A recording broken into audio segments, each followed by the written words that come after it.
I think it's important to make a series like this, because at a moment when intense commitments to different forms of monotheistic religion have now acquired, or rather reacquired, such an intense political connotation, it's important to indicate that the widespread suspicion of disbelief is becoming a real threat to free thought. It isn't as if atheism were a small religious sect. In fact, it's not another form of religious belief at all. And it's important to understand that disbelievers constitute a much larger percentage of the population than religious people, and especially politically motivated religious people, would like to think. I haven't believed in Christianity, I haven't believed in any religious doctrine since I was 17 or 18. I never really believed it, and I always thought that all of the religious services at school were ludicrous. Loved the hymns, but the content of the hymns were so absurd, dense theology, weird stuff. I am one God, and if you don't worship me, you will burn forever. I always thought that was ugly. They felt that science would be a corrosive to religious belief, and they were worried about it. And damn it, I think they were right. It is corrosive of religious belief, and it's a good thing, too. I remember sort of trying hard to keep up with it, going to some sort of religious meeting, and I just was sitting and listening to it. I thought, this is a load of rubbish. I just don't think this is true anymore.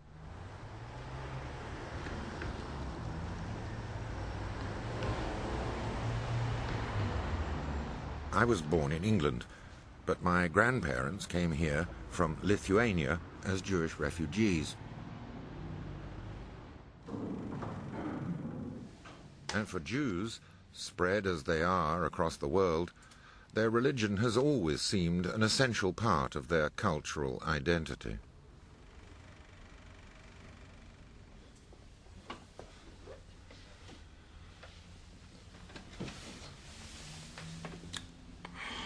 Well, this is the first time in almost 60 years that I've visited a place of worship for anything other than sightseeing. And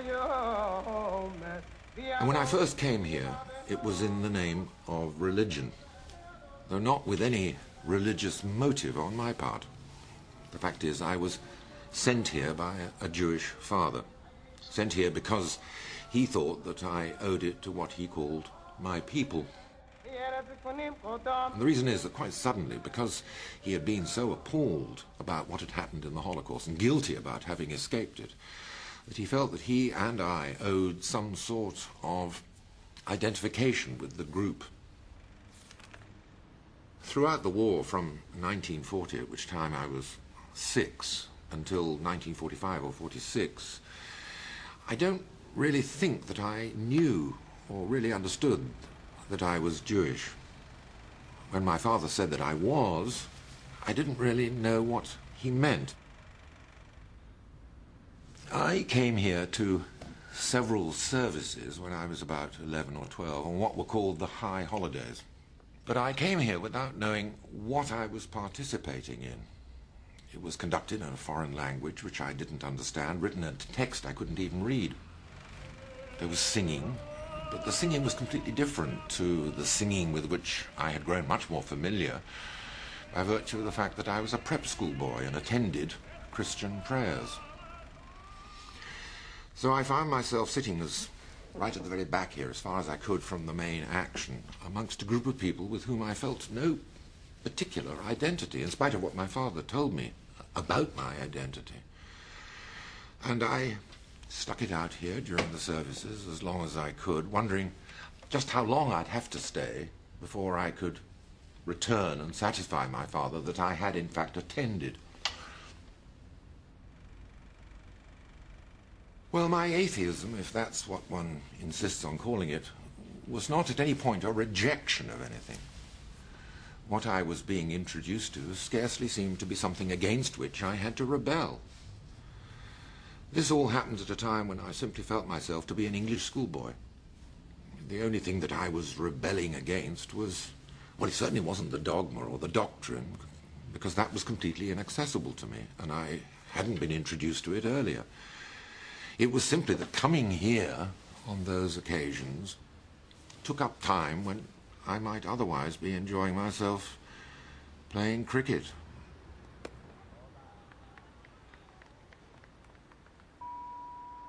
And to be honest, I didn't feel alone in this. I suppose there were lots of boys for whom religion, Christian or Jewish, must have meant something. But my closer friends and I spent no time at all thinking about gods of any kind.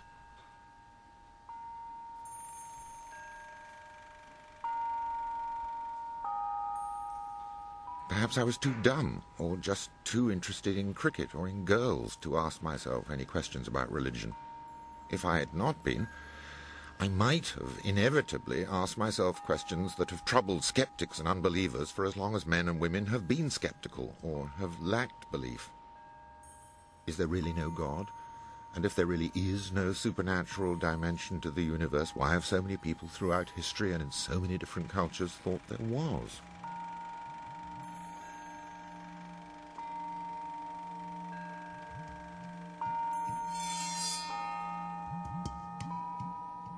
The problem, as I've already said, is that there are so many different forms of skepticism, disbelief and free thought that it's quite hard to do a straightforward history of it, as if it were something that simply grew to become the fully formed thing we know today. In any case, what it is to be an atheist is itself very complex and very questionable. The word is like atypical or asymmetrical. The word atheist simply means not really theist, and that of course begs the question, well, what is a theist?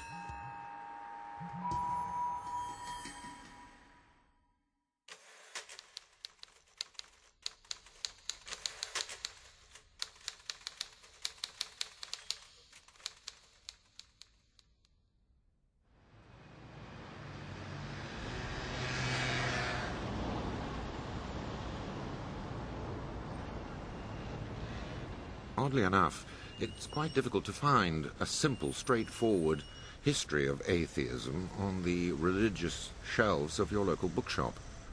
And although the subject is dealt with at considerable length in some of the more scholarly works, it soon becomes apparent that in contrast to each of the three monotheistic religions whose articles of faith are explicitly affirmed from the outset and continue to be expressed throughout their subsequent development, it's quite difficult to identify a correspondingly explicit current of denial.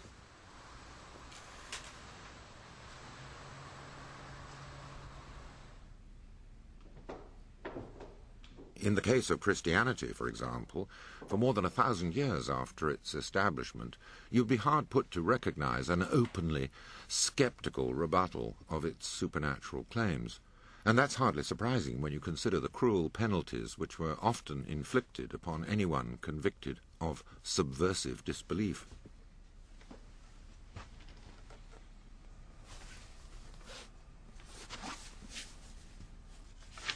Paradoxically, some of the sources of disbelief are to be found amongst the arguments of believers.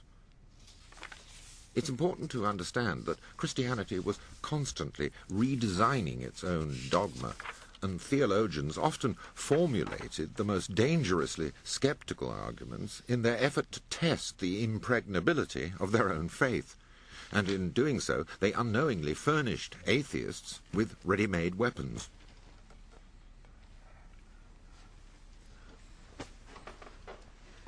Now, what we're talking about here is disbelief.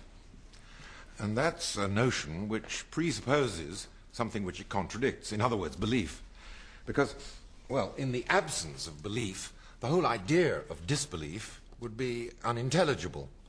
So, if we're going to trace a history of the various things that we call atheism, we have to understand what we mean when we use the word belief. So I'd like to jump in to what you might regard as the shallow end and consider simply some of the ways in which we talk about belief.